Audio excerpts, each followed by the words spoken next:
Welcome back, fellow mobile gamers. My name is NimbleThor, and today we are checking out Stormbound Kingdom Wars, which is a game developed by Paladin Studio and published by Congregate. And it's a strategy turn-based collectible card game that mixes this chess-like board with Clash Royale-like deck building and unit upgrading. So it's our turn now. We have a couple of different cards that we can use, 2 at the moment it seems. This one here, the Snow Masons, on death give 4 strength, spread randomly among all surrounding friendly units, but since we don't have any friendly units, that's not going to be that beneficial. So I'm going to play this card instead. Now each card has a mana cost, and we start out with just a tiny bit of mana. I think we start out with 3 mana, but then on every turn we get 1 extra mana, and our mana is automatically filled up. I should say, by the way, I compared this game to Clash Royale in the beginning, but there are no loot boxes, by the way, so that's a great thing. We don't have to wait for any sort of loot box mechanic to open up. Now, look at this, though. We have 3 cards that we can play now. I'm gonna go for the Fell Flares. On play, deal 2 damage to a random surrounding opponent. So I think maybe playing that here, is that going to be enough? Nope, sadly the units 2 rows in front of us weren't surrounding us, I guess, so that didn't count, so we didn't deal damage to those. Now we're getting ourselves into trouble. Look at that, the opponents played 4 new units there and 2 new units on the right side as well. This is not going too well. If the opponent's units get to our base, we're going to start losing HP, and it only has 10 HP, so it's not going to take that long for that to happen. How about we deploy this one here, which deals 1 damage to all enemy units and all structures as well.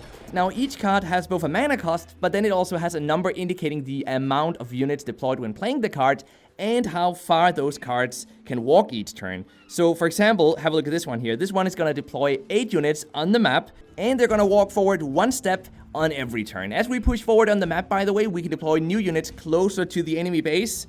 So that's the goal here. We don't have any cards we can play at the moment, though. Let's see if we can get a new one. Okay, I guess we just have to end our turn. The time was about to run out there. We're gonna lose some HP now. We're down to 7 on our home base, and the opponent is doing a bit too well. We're playing a PvP match right here, by the way. So this is an actual other player. So there is a chance that we may end up losing, but we may still be able to turn this game around. On play, deal 4 damage to all bordering enemy structures. Sadly, there aren't really any enemy structures, but I guess we just have to deploy something, so maybe we have enough energy to both deploy this one here and take out that guy, and deploy the Snow Masons over here and take out that unit. So at least we are still moving forward with now 2 units on the map. Now, interestingly, there are no attack and there are no defense stats on these cards, which is pretty rare to see in a collectible card game. Instead, each time we clash with an opponent, our units attack their units, and whoever had the most units basically gets to move on with the remaining units. So, for example, at the moment, we would be able to move forward in this row here where we have the Snow Masons, but we gotta be able to take out the guys in the other rows as well. So what can we do? Execution, deal 3 damage to a target enemy, unit, or structure.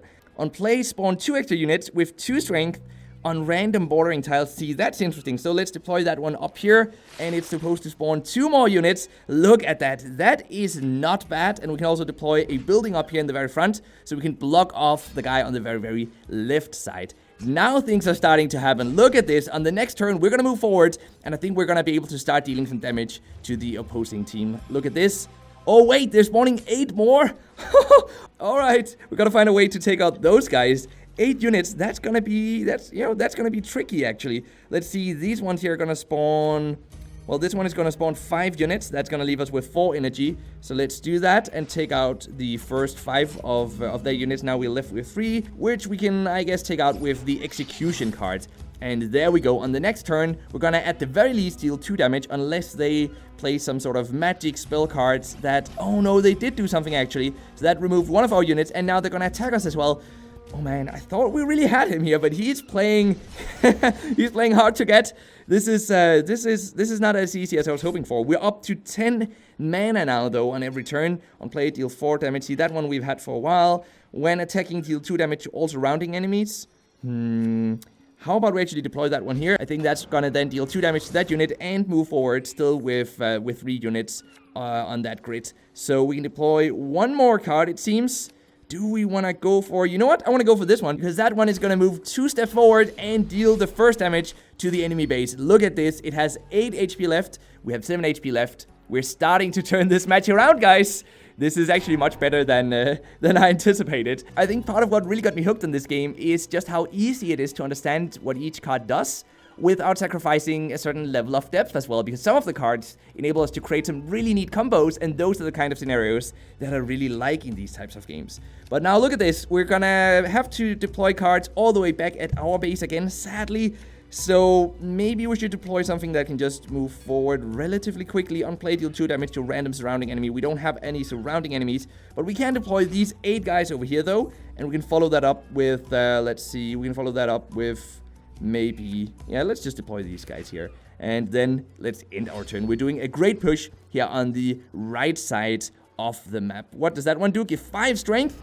So that's what they're doing. Give 5 strength. So now they are up to, what's that? 8 in total then. On death, spawn 1 something. I didn't see that entirely, but on death, spawn 1 strength Raven on a random bordering tile to fight for the enemy. Okay, so it's gonna spawn 1 that's gonna fight for us. That's pretty convenient, actually. We're gonna move forward and take that guy out now. So now we have our little Raven fighter up there leading the front of our pack. Now, how are we gonna deal with these 8 or 7 units over here? Well, there's a couple of different ways to do that. We can start by, I guess, we can start by deploying this one here, which then on death is gonna give 4 of our other units extra strength. At least it's supposed to do that. I don't know why that didn't happen. That's kind of strange. What do we do then? Oh snap, guys. Okay, we can deploy this one here. Not really gonna be able to utilize its special ability, but still it is gonna take out most of those opposing units. Now the cards themselves, by the way, they can be leveled up from level 1 to level 5, and to do that we need more of the same card. We get cards as reward from winning matches, but this grind is also what makes the game pay to win, or at the very, very least pay to progress faster. Stormbound is one of those types of games where the core gameplay is so well made that a lot of people will really want to play it because it's just really, really good fun. It's good tactical strategy fun. But the in-app purchases allow us to spend literally hundreds of dollars on in-app purchases to buy card packs, not unlike in Clash Royale or Hearthstone, for example. But I do want to add, though, that people still play those games. You know, people still play Hearthstone, people still play Clash Royale, despite the monetization. So I don't want to be too harsh on this game, but at the same time, I want to warn you guys about what you're getting yourself into. You are getting yourself into a game where it's fun to play, but the monetization is pretty heavy. And I understand why people would still want to play this game. The UI is very well made, the gameplay is super enjoyable, and the monetization can be ignored if you're alright with the grind at the very least. I'm going to keep this game installed just because of how quick it is to jump into a casual match. I think it's going to be great to play for shorter play sessions. Now look at this. So we're actually taking the lead, right? Because our guys are at the very front of the line and the opponent only has 6 HP left on their base. But they are racking up a lot of units over there. So we got to find some smart way to take those out. When attacking, deal 2 damage to all surrounding enemy units and structures. Let's deploy that one. And that's going to leave us with 8 energy. So that means we can play at the very least 1 more card, maybe even 2 cards, depending on what we play.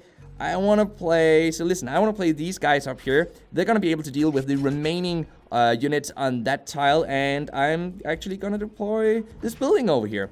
And we're going to end our turn here. Our time was just about to run out. We have 15 energy on every turn now. So we're getting a lot of energy. We're going to be able to play a lot of cards. This is going to speed up the remaining part of the game a lot. 3 of our units are hopefully going to move forward now, taking the opponent all the way down to 3 HP. But no, look at that. Look at what just happened. The opponent actually took out those guys as well. And now they're going to spawn a ton of new units. And we're back to square again. We're back to now having to deploy units at the very first row instead, near our home base. So what is the best play here? This one is the one that deals 2 damage to a random unit. Can't really use that. I can use this one though. That's gonna move forward twice. And then now that we're near the front row, we should be able to deploy this one here. And maybe this one over here as well. That's gonna deal some damage. Yes, there you go. Dealing 2 damage. And I can even execute these guys. So we were actually able to play all of our cards, which was nice. But that also means that the opponent is also gonna be able to play a ton of cards at a time. And I think if they play their cards correctly, they will be able to take out all of our units on just a single turn. Let's have a look. Copper Skin Ranger, another one of those, which seems to be a ranged unit, which can prove troublesome for us, I believe. Look at us go. Guys, what is the right move here? What is the right move? What is the right move? Veterans of War, let's deploy those guys over here. They're gonna move forward one time now. They're gonna have a hard time really doing anything as long as we don't kill this guy over here, because then he can't spawn anything else up there. So let's not kill that guy. Let's instead just deploy some other cards, maybe over here to take out those units. And let's end our turn. With some luck, we will actually be able to win on the next turn, unless the opponent finds some way to take out our veterans. Let's see if they do. I don't think so. Shermans, are they gonna be able to attack us? Oh, they might be able to attack us, actually. So they're gonna deal 2 damage. And now they're gonna attack us, aren't they? Yes, they are. Alright, well played on the opponent there. Really well played. He took out, actually, all of our eight guys. He definitely has some cards that I really need, and hopefully we're gonna get some of those cards when we eventually do win this round. I still have hope, guys. I still think we're gonna win eventually. Let's deploy this one here as well. A really great card. That's the one that spawns 2 extra units. Let's also just place this Bladestorm here, taking out most of the units actually on the map. And now, I think we just have to end our turn. We have 18 energy now on every single turn. So guys, do you think we're gonna win this one? Could you see yourself getting into this game? Let me know in the comment section down below. I do feel it's important to mention that some of you might be thinking, well, NimbleThor, couldn't I just play this game single player? Couldn't I just play the campaign missions? And yes, you could, but there aren't that many of them. So you're gonna run through that content very quickly, probably within, if I had to guess, 3 hours, maybe 4 hours, maybe 5 hours, but then you will pretty much play through all of that content. And I think the game is still worth checking out. It's a free-to-play game. You can check it out just for that single-player content, but eventually you will have to get into the PvP, and in that way, the game actually feels very much like Clash Royale, in that it's all about that PvP at the end of the day.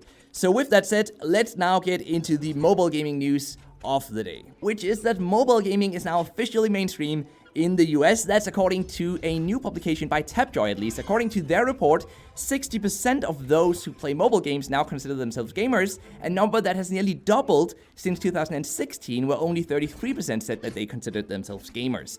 Now, this is where it gets really juicy, though. The report also showed that 87% have been playing mobile games for at least 2 years, and nearly 70% would rather give up social media and TV than mobile games. And that's what I'm talking about, so let's continue finding awesome mobile games, and if you're into that, I hope that you'll follow along right here on the channel. So until next time, just keep gaming, stay awesome, and I'll see you guys around.